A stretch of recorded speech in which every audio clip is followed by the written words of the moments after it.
Visual, a dusty middle school music room. Laughter echoes. A shy 12-year-old black girl in a janitor's uniform gently unwraps a broken violin from a plastic bag. They laughed when she walked in. They whispered when she picked up that cracked violin like it was gold. They only called her name as a joke. Let's see what the janitor's daughter can do. But 30 seconds later, those same teachers were crying. And what they saw that day would change the school forever. They never expected her to even show up. Talia Carter, 12 years old, wore her mother's oversized hoodie and shoes 3 sizes too big.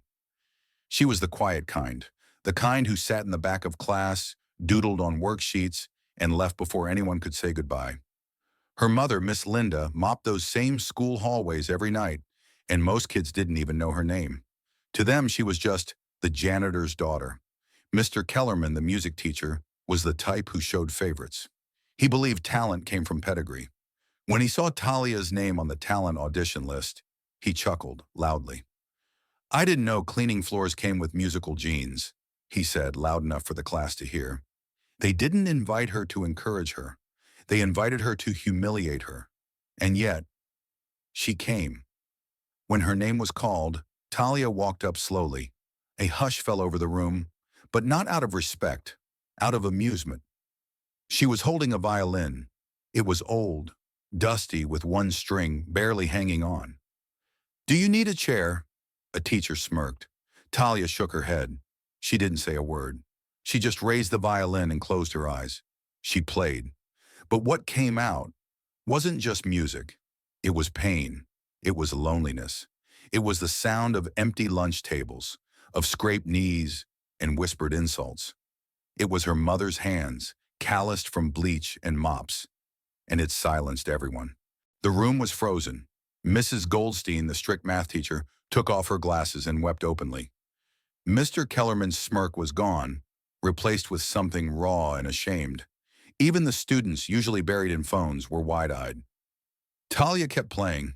Her bow danced even when it looked like it would snap. She wasn't just performing, she was bleeding music.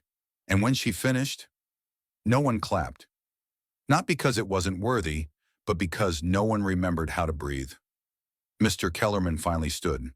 Where did you learn to play like that?" Talia looked up. "My mom. She taught me. On breaks, in the janitor's closet." Silence. That night, every teacher stayed late, not for detention, but to apologize. To Linda. To the woman they'd ignored for years, who'd raised a miracle right under their noses. But the story didn't stop there. The video of Talia's performance, recorded by a student who'd been mocking her, went viral. Not just viral, it exploded. Within days, it reached the inbox of one man who would change Talia's life forever. Marcus W. Bennett sat in his New York City office overlooking Central Park, scrolling through submissions for his foundation's annual Hidden Genius Scholarship. He almost skipped the clip. Just another kid, another school. But then he heard the first note, and the man who had once grown up in the foster system, who had taught himself piano on a busted church keyboard, knew he was listening to more than talent. He was listening to truth. The next day, the school principal got a call.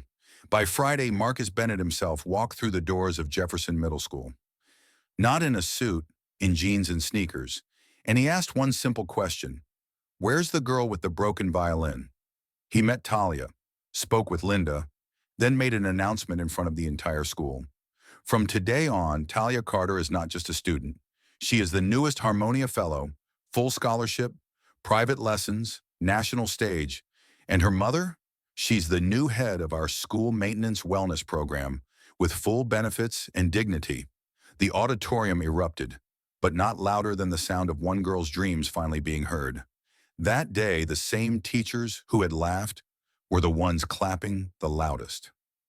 Never judge the child by the clothes she wears or the sound of her silence, because inside every ignored kid, there may be a genius waiting to play.